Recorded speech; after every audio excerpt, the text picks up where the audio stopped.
Welcome everybody. Welcome to our webinar today. Hi there, my name's William Roberts. I'm Chief Executive here at the Royal Society for Public Health, and I'll be hosting the webinar today.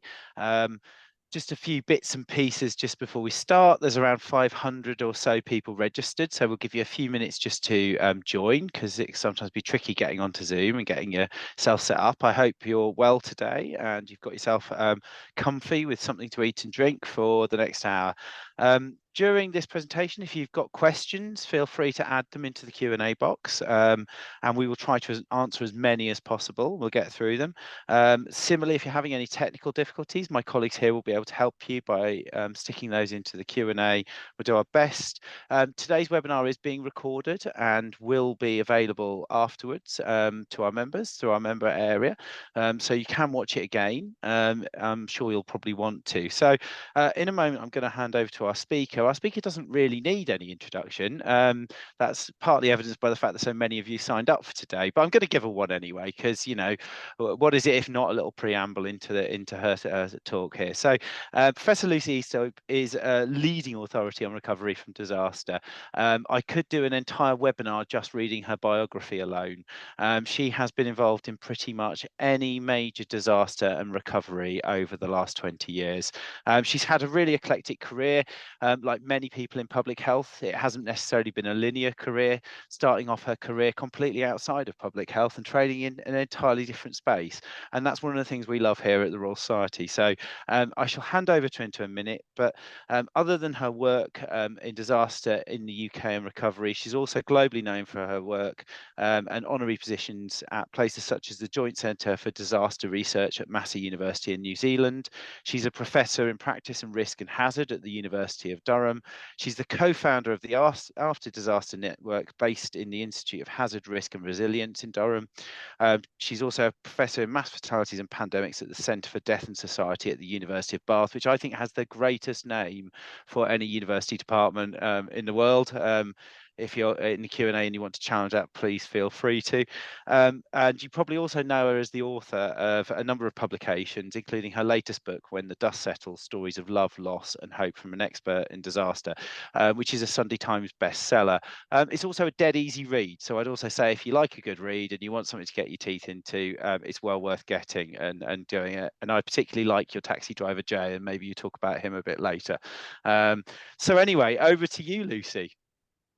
Oh, thank you very much. A really lovely intro. Thank you very much for having me. And it's a real privilege. And I started to slightly panic as the lovely messages on X started to come in, where people were saying things like they'd taken a day off, but they were still going to join the seminar today. That is a true privilege. So thank you very much for joining me.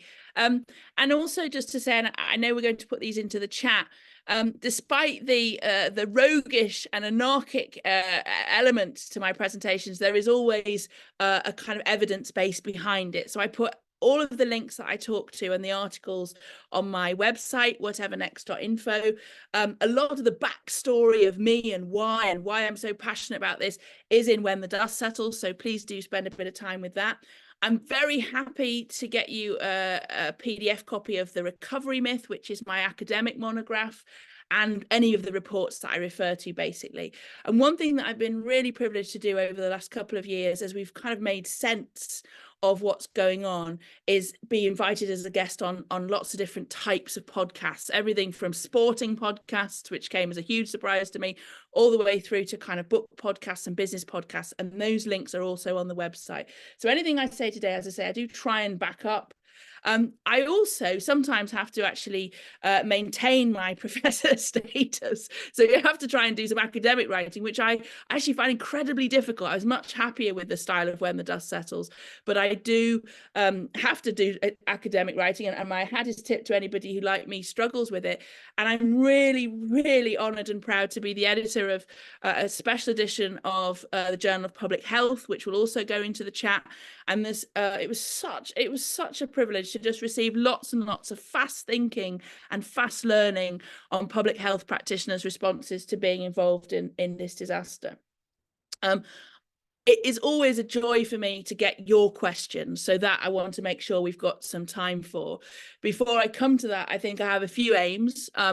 I think I feel a lot of the time that people have got to know me very well through two mediums. One's the book, and also one is my very regular, what's now called Xing, but tweeting. You can follow me at Lucy Gobag, and I do tweet relentlessly and through the night. So do follow me and then bury your phone in the garden. But hopefully I'd still be able to today come up with some challenge, some surprises, maybe raise some little bit of uncomfortable themes is always good. Getting you thinking, possibly if you are practitioners, about what we call isomorphism, which is learning from other types of disaster and applying them to the one that you're working on at the moment or the one you're going to. And a really good disaster planner, I think, can do a lot of future forecasting. So looking ahead was really the aim of today as well. I'm not going to spend too much on it today, but it may come up in questions, but it's absolutely at the heart of everything that I do. And that's my care of you. Many of you who will have joined today are here because you are responding in some form, but also we are all disaster survivors now. And that's a line towards the end of When the Dust Settles. And when I first went out with the book, it was a line that got some pushback. You know, people would say to me, that's a really strong line. I'm not feeling like a survivor. But this disaster, the global pandemic, will take its place in history for what it was. And people will ask you, what was that like and how did you get through it? So one of the things is to really understand the consequences of still living inside something. So that's a really important thing. And some of the resources that I point you to on the website, and particularly one I'm going to spend some time on today, the New Zealand guidance, really talk about your self-care. And as I say, I won't go into too much detail today, but it's always remiss of me if I don't mention that. Those of you who know my work to date will know that I tend to talk in quite stark terms. Emergency planners are great for using what we call the reasonable worst case scenario. It can be quite blunt. It makes you great as a planner, but quite stark sometimes in public life. But we're very rarely wrong, which also can make us quite annoying. But that means that we're looking ahead. We're not quibbling. We're not equivocating. We're using when, not if for certain scenarios. I really hope, for example, that we do make real steps towards mitigation of some of the effects of climate change, but that's not what a disaster planner is about. A disaster planner is about getting ready for when we don't and working out exactly what things like changing climate do to people. I also deliberately use the word disaster a lot. And I justify that in my writing, the dis and the astro, the disaligning of the stars. But it's a catch-all term. Those of you who know disaster studies at all will know that we've literally spent about 100 years trying to work out what we mean by that. It's the subject of entire books. And actually, I kind of picked it because it's a catch-all, as I say. In the UK, we don't tend to use it at all in our lexicon. We use emergency a lot more, but I use it for sort of effect really more and more. A real, I think, aim of today was to think about readying you for next time and for public health as it evolves over the next few years and into decades. But with a very important message throughout, which is that disasters are about people. I did a podcast this week that will be available in about a month or so, which was about much more kind of home and personal things. And the intro said in your writing, Lucy, you make the big events small. You bring them home to our bedrooms, to our lives, to our application to our everyday life. And that's a really important part of looking at some of this bigger picture and then thinking about how it will affect your community. So I'm a very proud ally of public health, but I work alongside public health. I'm what's called in the UK lexicon an emergency planner. So for me, as I set out in the book, it began very early on as a child in Liverpool, very, very sort of socially aware, and became more and more passionate over the years about what we do and how we make a difference after disaster. And where you will find some of my colleagues, and often you'll see me getting stuck in and advising with them, is in the beforehand of an emergency. So scoping it out, looking at what could happen, looking at potential mitigations. But where I particularly find my niche is in the aftermath. So you'll find me in very soon after the incident, looking at how basically we come back from these things. And so what comes next can take many forms, and that can include very fast needs for fast information on things like the management of the scene and the management of the deceased and the care of the bereaved and the survivors, all the way through to thinking about 10, 15, 20 years ahead. Another couple of things that I think is very relevant to colleagues in public health is that I also have an identity as a researcher. And where I've particularly found my research home is in my beloved science and technology studies, which is a great tool for examining very close practice in areas like medicine. So looking at health very, very intimately as an ethnographer.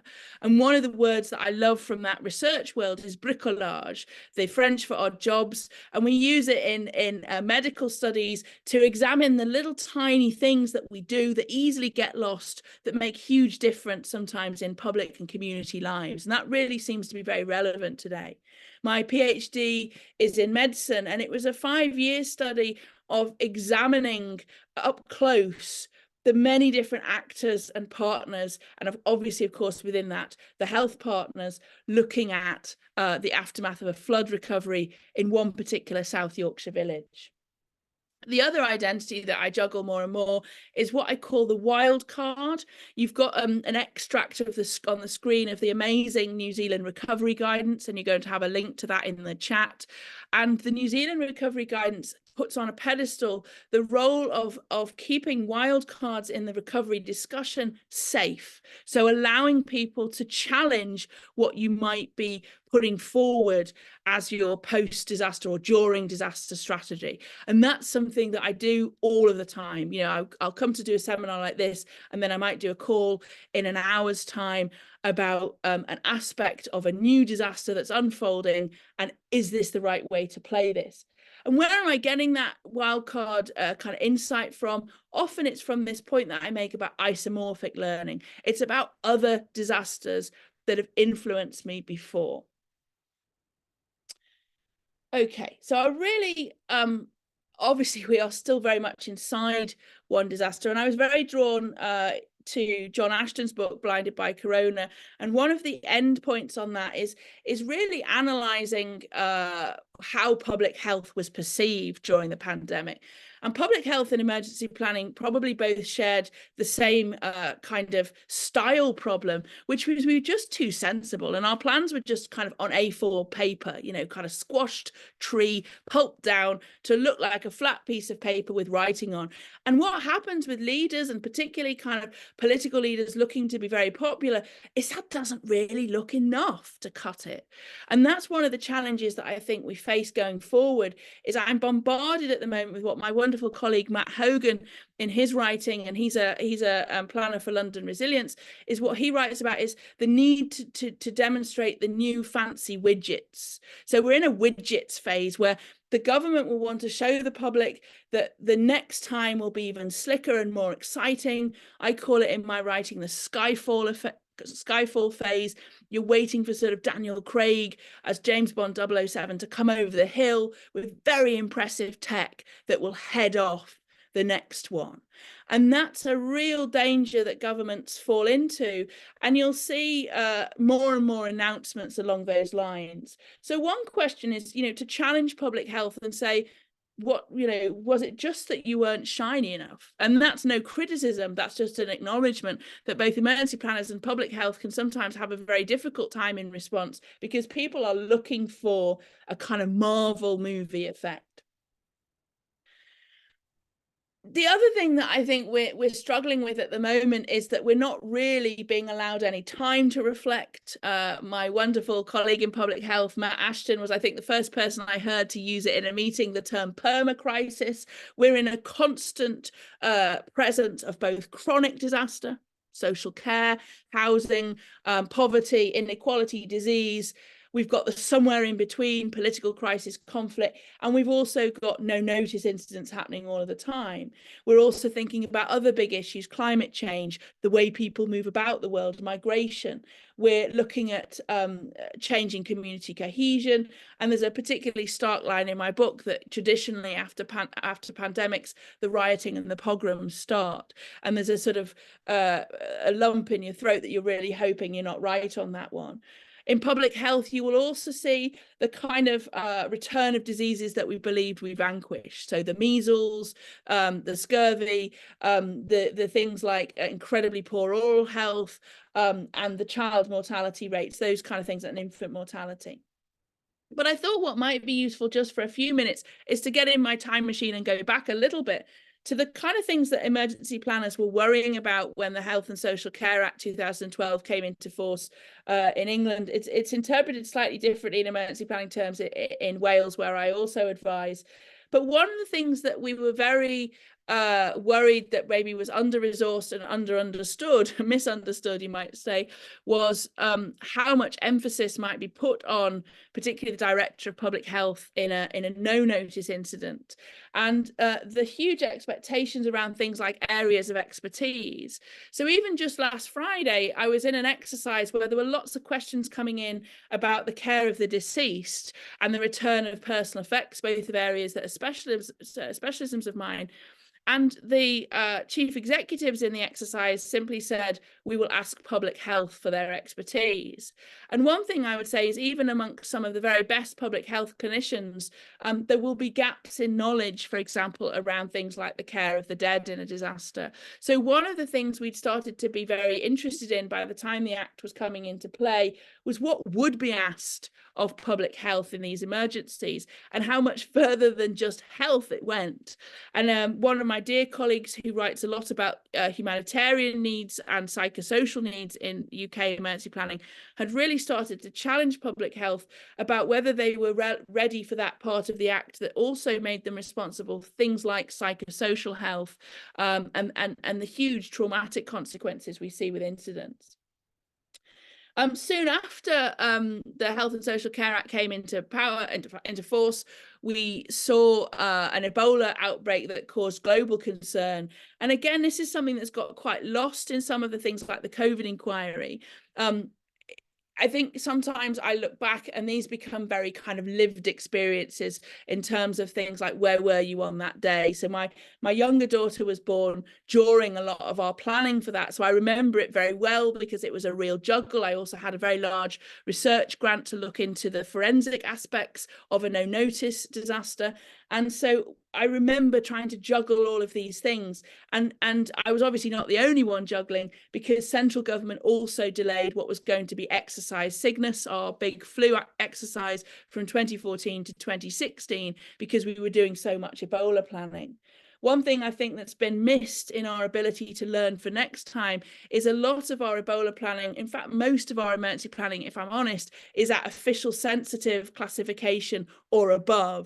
And it will be even more serious. We're talking into kind of secret classifications if it's in any way linked to a kind of biological threat, which of course a pandemic could easily be a released biological act of warfare. So one of the things that's missed in the discussion is how much of the previous policy work it's totally not on the internet. It's not even on emergency planners' hard drives. It's well above that information classification. Ebola, as I say in my book, was a really tricky one to plan for, because you just start to realize, you know, the case rate and the fatality rate is so problematic. It's so incredibly serious as a disease that what I say in the room was, you know, the oxygen kind of ran out. You just ran out of energy to test it.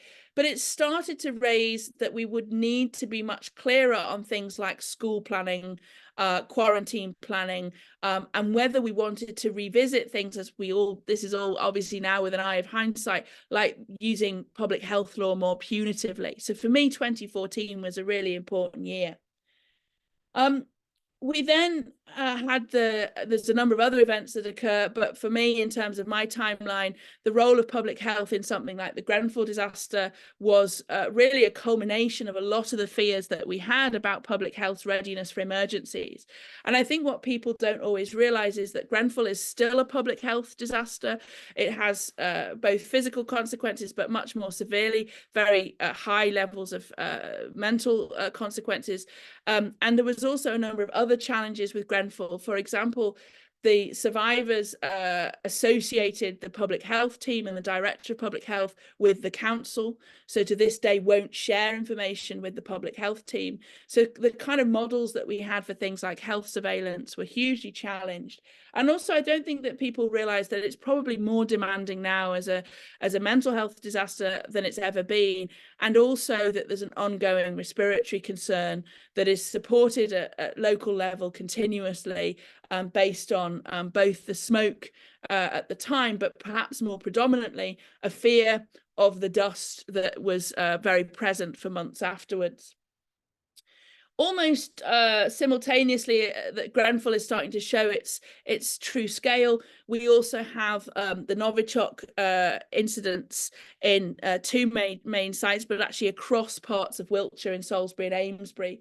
And one of my great sadnesses is that by the time the pandemic happened, we hadn't really done the lessons learned spaces. We don't really ever see lessons learned, but certainly lessons identified. We hadn't really had the chance to extrapolate from Salisbury everything that would have been relevant for the pandemic. The heroic work of public health at that, and the very nuanced work at public health, particularly in the second incident.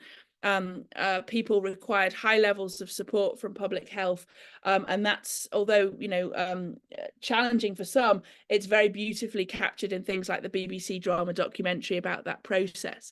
There were things that really struck me in terms of parallels, and you can kind of imagine what happens when I take into a government meeting in a pandemic that I want them to think about Novichok. They immediately wonder what sort of expert they've brought in, because I seem to have got my disasters so very mixed up and different.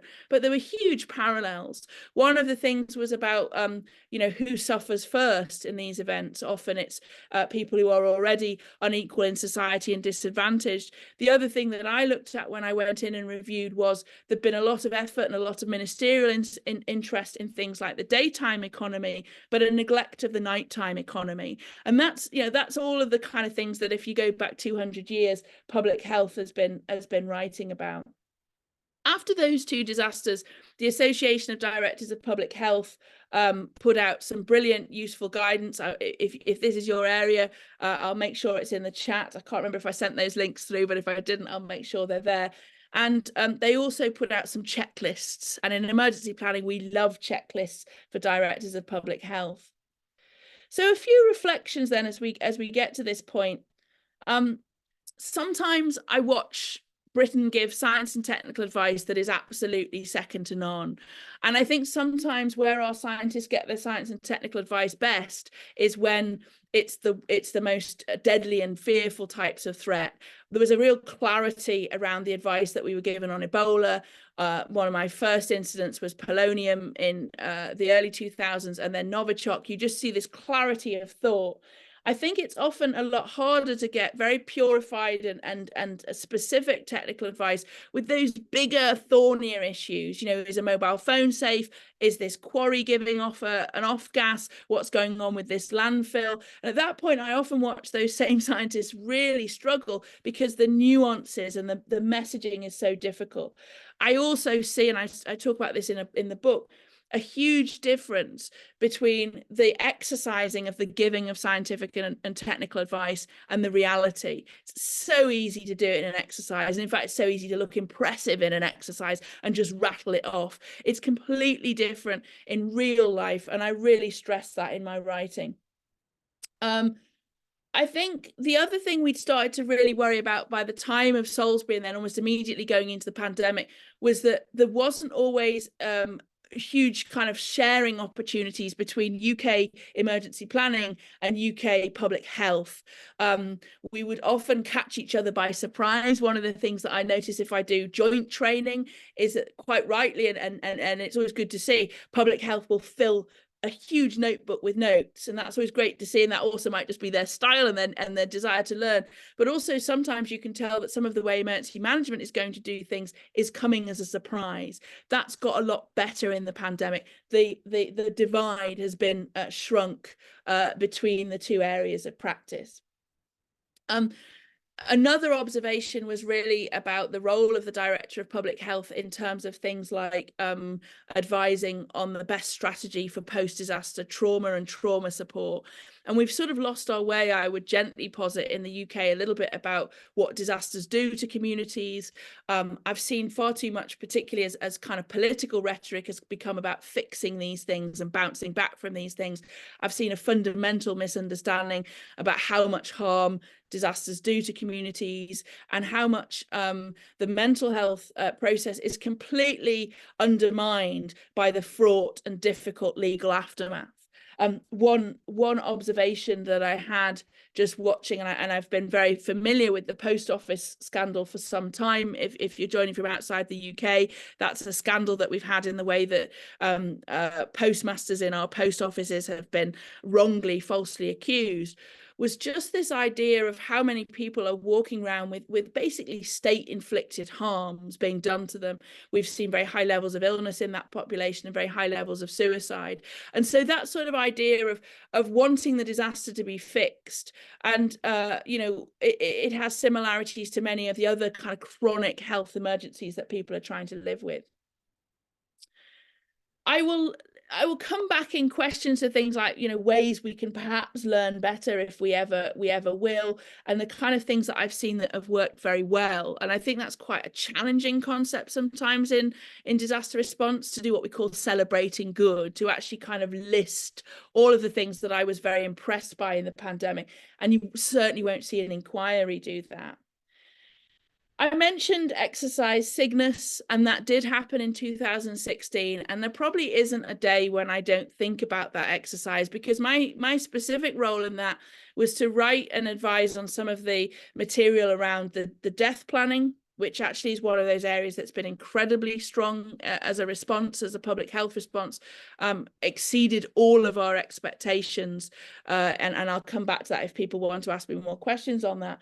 But the other area for Cygnus was kind of what would life look like in a pandemic for up to 3 to 5 years afterwards. At that point, I'm very used to, with my recovery lens, looking much further than that, but Cygnus looked to about 3 years. So if on the screen we can just go to the recovery graph. The New Zealand recovery graph is so important here, and you've got the link to Leading in Disaster Recovery, where this comes from. You start your incident with this kind of, if you don't always get this, but if you do, a kind of heroic and honeymoon phase, and then you just kind of slump into disappointment, anger, frustration, disputes, red tape, loss of support, exhaustion. And that was similar to the Ebola exercises, that when we were testing this in 2016, we just called Endex. And sometimes I bet some of you wish right now we could call Endex. So that's the idea of, you know, the pandemic acute phase is one phase, but then you're just into this very long aftermath. And people will kind of try and test me on X, and they'll say to me, you know, I bet you never thought about pandemic illness, you know, post-viral long illnesses. Of course we did. We even got so far in our discussions of talking about the legacy of dog biting and the bad behavior from people who will have acquired puppies. That was how nuanced and detailed the planning that people claim never existed was. We were very attuned to what those years would look like. And now I look out particularly on family and friends and kin and health practitioners and teachers and social workers, and you're seeing what it is to live those years after Cygnus, except it's not Cygnus, it's COVID. So one of the things that I'm very encouraging to do is that you use the D word, and I make light of that, because when I first started to advise government departments in the early stages of the pandemic, they would say to me, don't use the D word, Lucy. You know, the pandemic is not a disaster. And for me, if you can use the D word, then you can also start using your tools that are so important in disaster recovery. And even in the New Zealand guidance, just little quotes that get you through. You know, this is not a sprint, this is not a marathon, this is the worst endurance event imaginable. These sort of concepts that help you, not always optimistic, but help you think about this in a longer term way. So what were the sorts of consequences that we were seeing for public health? We were obviously going to expect a pandemic to have an initial acute phase of severe illness and then a long tail kind of post-viral. That was not a surprise. What we were trying very hard to do was to encourage ministers and their advisors to understand that because pandemic is our constant and most likely and most severe risk, it is now, it will be next year, that they had to keep healthcare and social care in a state of readiness. And that was a really difficult sell. It's a slightly easier sell now, although people are exhausted. So one of the things, if you knew your pandemic planning, was watching with some horror in 2017 to 2019 as the government embroiled itself in various NHS logistics contract nightmares, because you knew that included the PPE stockpile. One of the difficulties about being a death planner and understanding how death management in the UK works is we really are very, very good at it. So one of the challenges, and I've written about this a lot, is when the NHS collapses, it tends to do it quite quietly. You would say, well, not really right now, as ambulances queue down the road and A&E is an 18-hour wait. But one of the things that you would normally see when societies collapse in health is death. And we're incredibly good at managing excess deaths in the UK. So we're not seeing the true toll of this combination of collapsing aspects of healthcare, new and revisiting of terrible disease, junior oncologists seeing for the first time stage 4 cancers already erupting out of the skin and coming to A&E for the first time, as the first time people are seeking diagnoses. So this is really tricky, because you've got to, I promised you the reasonable worst case scenario, you've got to be able to imagine and talk in these terms. The other thing about your recovery graph is at the 2 to 3 year point, you also see the somatic symptoms of living in a chronic disaster. So on top of all the actual physical health, you will also be seeing, I've just done an event for the Royal College of GPs and they absolutely confirm this, you see a lot of somatic traumatic health. So that is things like we hold a lot of our trauma in our chest and in our breathing, so it will feel like respiratory. We will see a lot of digestive and musculoskeletal problems, and they also all contribute to the idea of the kind of sickness of the community.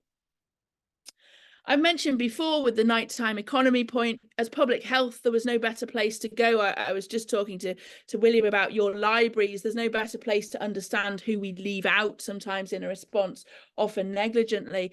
And one of the things that Grenfell has really raised my awareness of is just how culturally incompetent, and some would say institutionally racist, many of our structures are, and how they're very much geared to a white British emergency response. And that's been an area that I've done a lot of work on, and I'm very keen if people have questions on.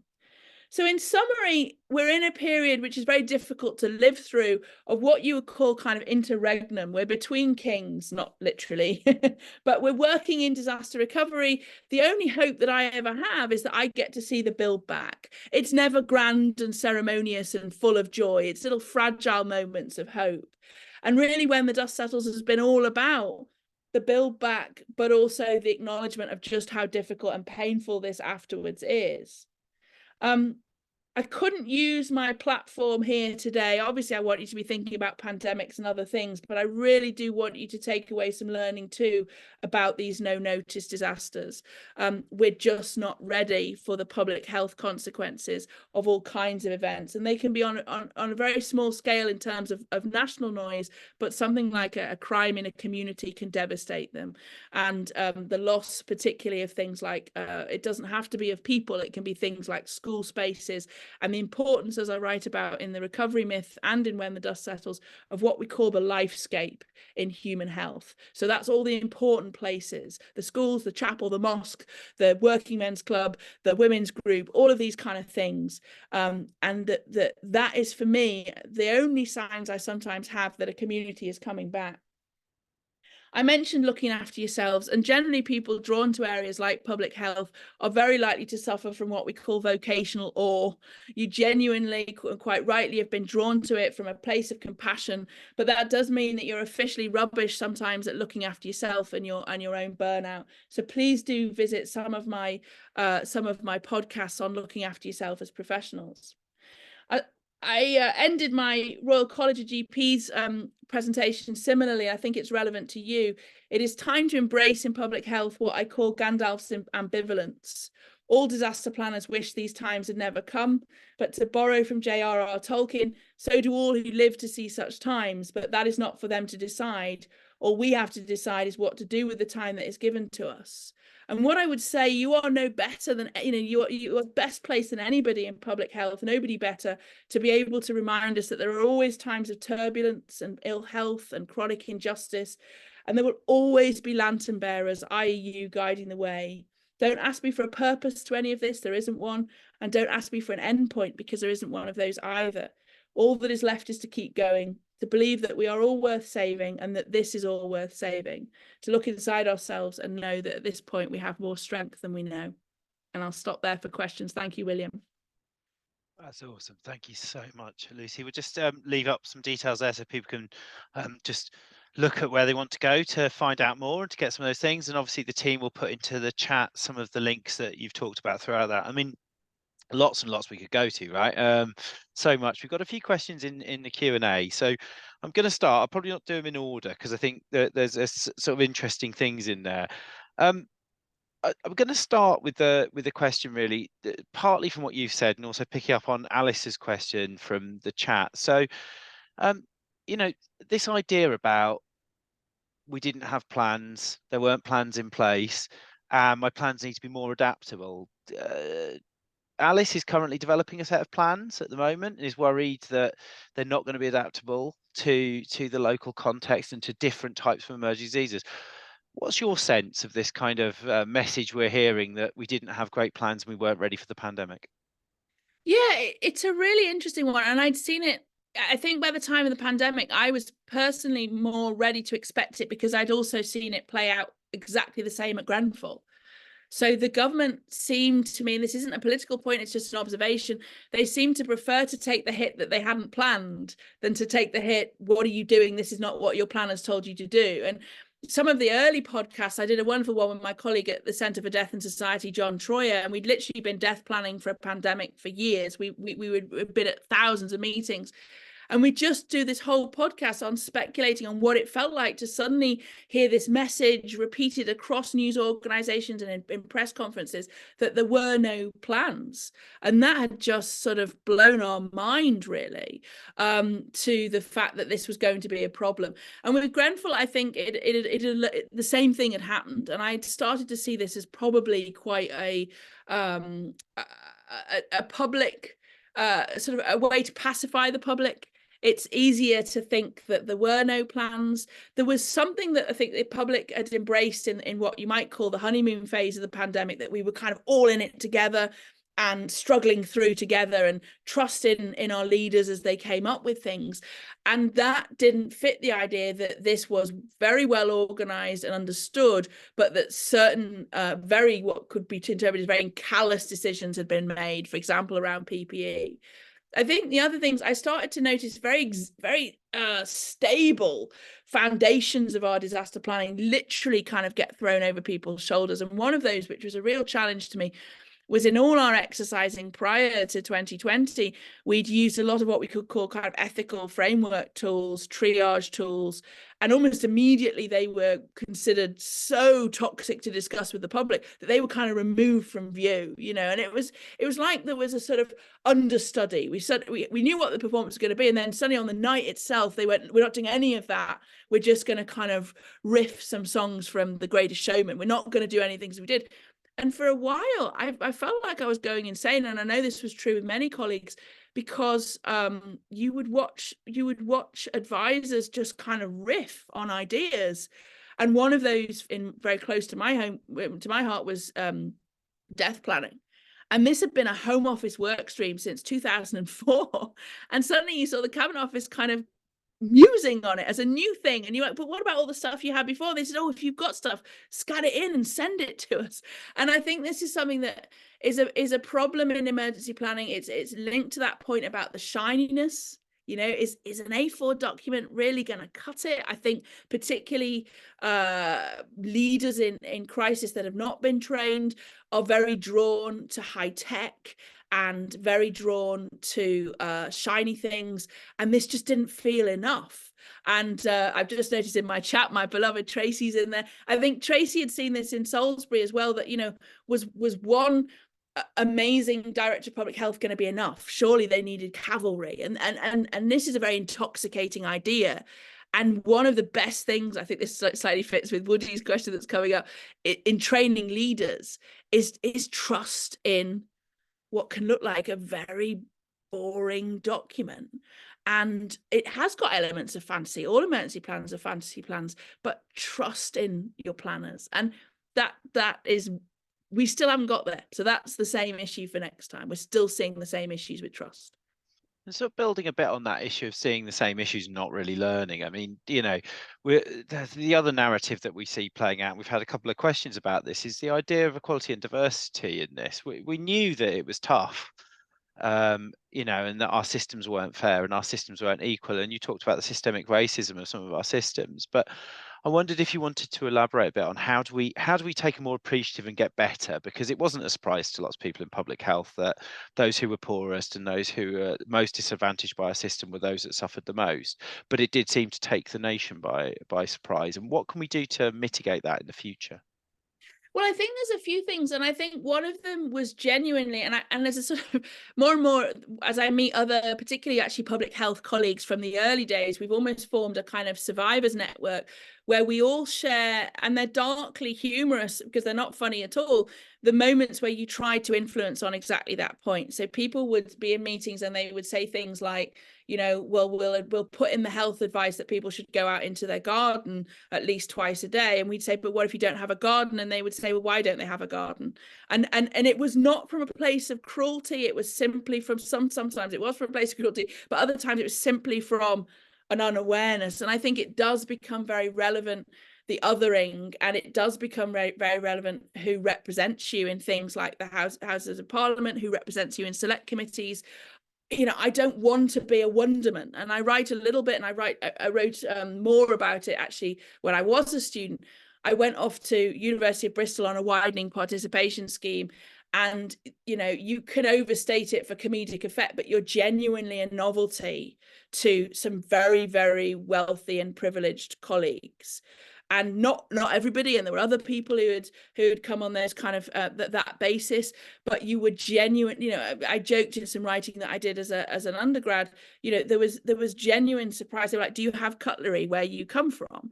And it's not always from a cruel place. It's from a genuine surprise. And what I started to realize with Grenfell was that even in disaster management that I'd always campaigned to be very egalitarian, very supportive, we still made massive assumptions. We made massive assumptions about things like access to insurance. We still do that now. There's quite a mixed picture as to whether insurance is haram and forbidden. There was a misunderstanding of how things would land in terms of perhaps deploying a female social worker to a male bereaved relative.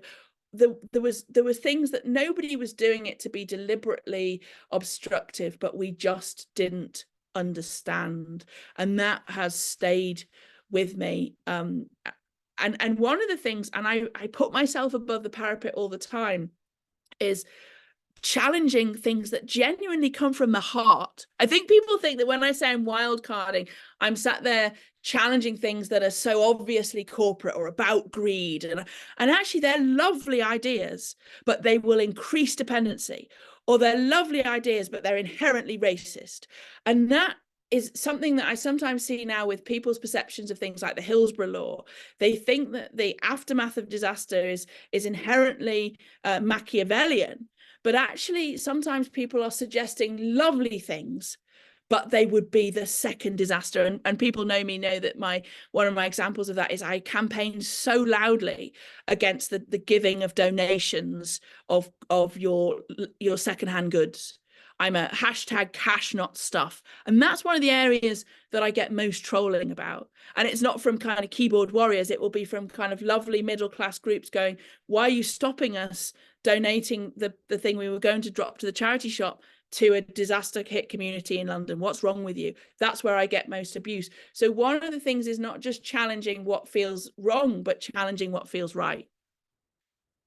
Kian, I mean, if one of the things you said in when you were talking was about the concept that we're not perhaps shiny enough in public health, and I think definitely I think there are challenges for us, and the pandemic put public health into a spotlight it hadn't been in for many years. But I guess the flip side of that is also like political choices.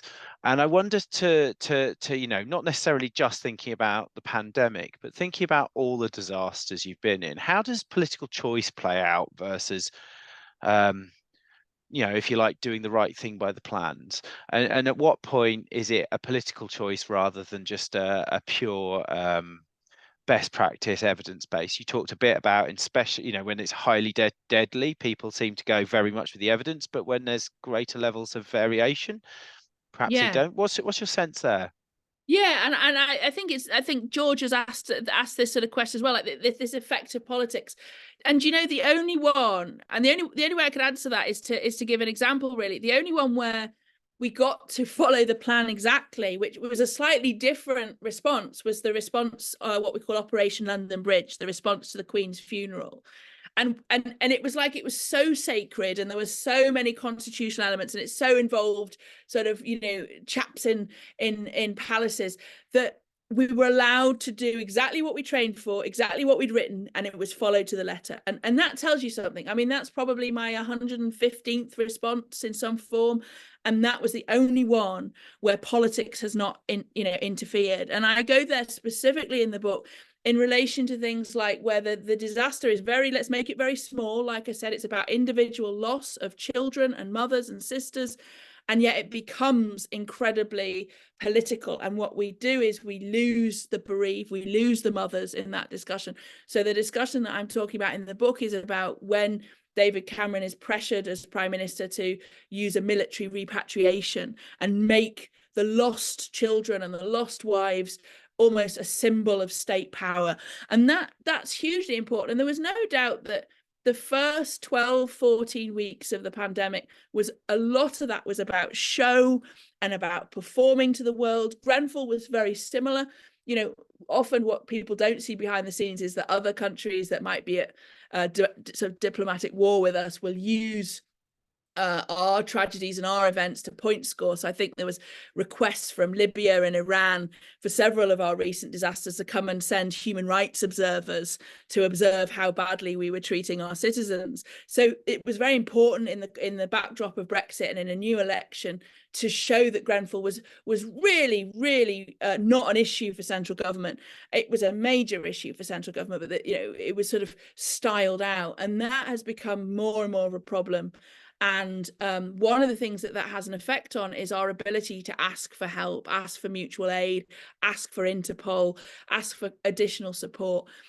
So it's a huge part of my work. One very practical difference that I do see is it actually depends how long a cabinet has been in position for and how much training they've had. The Cabinet Office now have excellent training programs, always have done, but they haven't always had time to get to ministers. And again, that seems to have been completely missed from the COVID inquiry as to this was a very, very new cabinet, didn't seem to understand emergency management, public health, or the role of our Cabinet Office briefing arrangements. So I'm going to ask you one more question about the pandemic, and then I want to just move slightly on to a little bit on workforce, and then a little bit about you, just for the last three bits. So just on the kind of like the pandemic, we've talked a bit about what we didn't get right and what we could learn. Who did listen to the planners and get it better?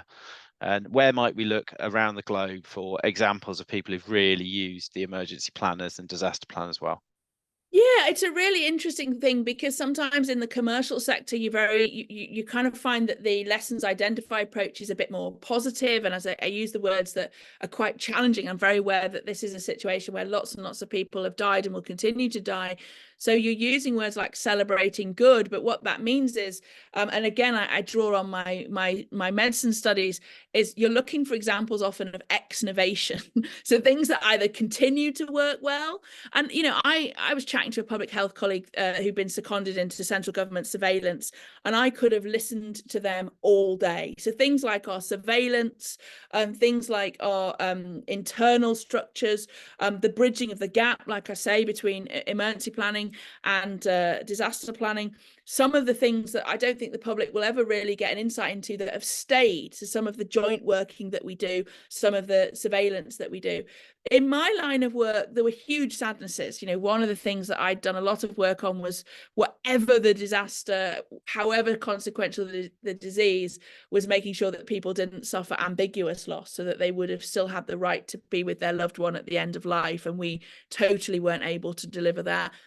We have the same issues with the loss of personal effects in the hospital environment that I would normally see at an air crash. But the one area where all of a sudden they did pivot to go, okay, we trust local areas with this, was what I call kind of excess death planning and mortuary planning. And that was probably the fastest change that I noticed. Was within about 2 weeks, they allowed the reinvigoration of the existing plans. Everything that we had planned to do was approved. And that was an example to me of where they were able to do it. The Corona Act was an example of every bit of lessons learned from Cygnus was in the Corona Act. For good or bad, some of it was more to do with controlling kind of citizen rebellion, but they showed that they could learn when they wanted to. So things like innovations around death registry were a direct lesson that you saw carried from Cygnus into the law. And that made me really sad, actually, because it shows that we could do that learning when we wanted to. We picked where we learned. The other thing that I think is a hidden thing, but it was very important to my experience of this. People like Anne Longfield and the charities NSPCC and Barnardo's got in very early to the DfE and to Prime Minister's office to lobby for the rights of children. They were ignored again when it came to the January, the second lockdown, but they did get listened to on some things. So one of the things was, nobody was necessarily saying a school as a place of education must stay open. What they were saying at that point in April 2020 was, children will be unsafe. There's not this concept of the safe home.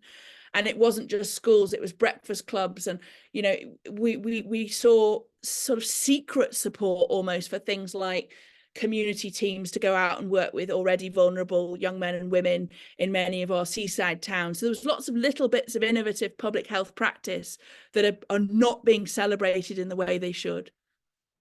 Yeah, and I think there's three nice questions which kind of round some of this out about the workforce. So Emily's asked about where can she go to find learning for schools, particularly picking up on that. I mean, Aaron's talked about, do you think there's a role for a wider distribution of emergency planning skills outside of specialists into other places like schools and workplaces, etc. And also, I know we've got a question, I think, from Wynne there about how can we, there's a long-term NHS workforce plan. How can we really build some of these public health skills into organisations like the NHS as well? So what's your sense about how we distribute and democratise emergency planning and disaster planning? Well, I think one of the things is, and to sort of show how widespread it is, there's a feature on me and the disaster recovery graph in this month's Elle magazine. And I mean, I was shocked that it's not about my fashion tips, but the point being that, in the beautifully written article there by Eva Wiseman, it's become mainstream, I would say. So ideas like the recovery graph are talking to people. And one of my, again, it's a sadness, but let's try and fix that, is that health were incredibly slow to embrace the disaster recovery literature. And that was linked to their resistance to the idea of using the D word. To take Emily's point, from the beginning, I've been in head teachers conferences. I've even briefed Ofsted, don't get me started. I've done social work events. From the outset, some professions and sectors were saying, this stuff is speaking to us about both what we will see from our communities and people's behaviors and clients' behaviors, but it will also speak to us about our own self-care. So for schools, I do a lot of talks, and if Emily wants to message me on the contacts, please do, because those are like some specific stuff. We've also got specific guidance on how to support children through this phase. I'm a very proud chair of a children's charity that is specifically supporting children after disaster, and I'm working in both Ukraine and some aspects of Gaza and Israel on that. And so these lessons transport, they travel, and children have a very different disaster experience to adults, and children bluntly need fun a lot earlier than adults. But also for workforce, I cannot recommend just spending some time with the New Zealand guidance and just applying it to staff. It's almost spiritual, the effect that it has on staff, understanding that this is not personalized. This is what we see year 3 of a disaster. So we've got a couple of minutes left. So I'm just gonna, you're clearly really human. You talk all the time about people, and these aren't about the events; they're about the people these events affect and your role. One of the things that was interesting reading your book, and just sort of reflecting, your slightly long-suffering husband talking about you disappearing off on things like Boxing Day and never switching off and doom scrolling at midnight. How do you switch off? We're in a perma crisis. You've talked about the need to find good times to recharge, but how, for those on here, we're tired. It's been a tough couple of years. Yeah. How do you go about relaxing? What is it Lucy does to relax, and how does Lucy recharge? Thank you for asking that. I can see there's a few friends in the chat, the Kerry Anns, the Tracys. They know very well that I'm a good night out in amongst all of this. And that's a really important question, because one of the things about the vocational law and being, kind of wanting to work in these kind of areas is you are very, very prone to a kind of high functioning burnout, which is that you don't want to really admit that it's happening. People are very resistant to the idea if they admit they're burning out, they might have to stop. And when I first started doing events for the book, I would do this kind of like grand answer to that sort of question that, I have very good range of self-care strategies. And then my husband started to shout a very rude word whenever I was on the radio to indicate that wasn't entirely true. And I do it. Sometimes it is very overwhelming. I think it's very clear to people that I get a lot of therapeutic support from tweeting or Xing. We do talk about a broad spectrum of support. So that starts down here with the good night out, the nice meal with friends. I was doing a podcast yesterday, and I think the same bit of the brain in me, brain scientists will need to say whether this is true, but the same bit of the brain that is acute to the world's permacrisis is also acute to how brilliant the new series of Gladiators is, or, a really great box set, or a lovely meal, or watching my kids at a concert, all those kind of things. So I feel acutely, but also enjoy acutely. There's a broad spectrum of support, the planthams, which is the music that I tweet about. And then I'm going to be really bloody honest that at the other end, I was so lucky that one of the first firms that I worked for was an American firm, 2001. Many of the responders had just come out of Oklahoma. They went straight into September the 11th. There was a growing emergence, much more in America and the UK, of psychological need to look after yourself. And I've always, and I've got Mike in the chat as well, I've always required strong, solid psychological debriefing. And what surprises me in responders is, and that's you, by the way, public health, you are responders, is they wait until they're absolutely burnt out and then maybe follow up with what their occupational support can provide. You have to invest in yourself. You have to see your own mental health in the same way as dentistry or chiropody or all of those other things, and look after yourself. And that includes debriefing. And that's how I do it. And I found a couple of people that work incredibly well for me, and I take them when I've got out of balance. Because one of the things we do in our field, if you're not careful, you take it all home and all in. And I just get that kind of reset. Lovely. And slightly more flippantly, who plays you in the film? No, the big question is who plays Tom in the film, and he will be played by Jason Momoa, which is the rules. That is how it has to happen. Good question. There have been various cheeky suggestions from my colleagues, but yeah, it's got to be Jason Momoa for Tom is the campaign that I'm currently working on. That's got to be the way, right? Always look for who the co-star is, the supporting Yeah, actor, if rather you've than read the book, you'll also know that I'm campaigning for, in the inevitably and very exciting film, there will be a cameo from the rather wonderful Alan Ruck, who has a very special place in my heart. If you read my book, you'll know why. Indeed. I mean, you know, you can only be a child from the 80s for so long before you're going to bump into him, right? So, Lucy, I'm going to just take from you. I like to ask people at the end of our webinars, what would you like people to take with them from today as the thing to hold on to? And then we're going to wrap up. So, what would you say to people to take with them from today? I think one of the main things for me is thank you. I often end my seminars with this. The world perhaps didn't understand what you've done, but I did, and I do. And I thank you for the bottom of my heart for it. That's awesome. That's an incredible way to finish. So I'm going to say thank you, Lucy. That you know, you can see from the chat, you can see from the huge number of people who signed up to this, how much fun they've had. That was awesome. I think we could have done that for hours.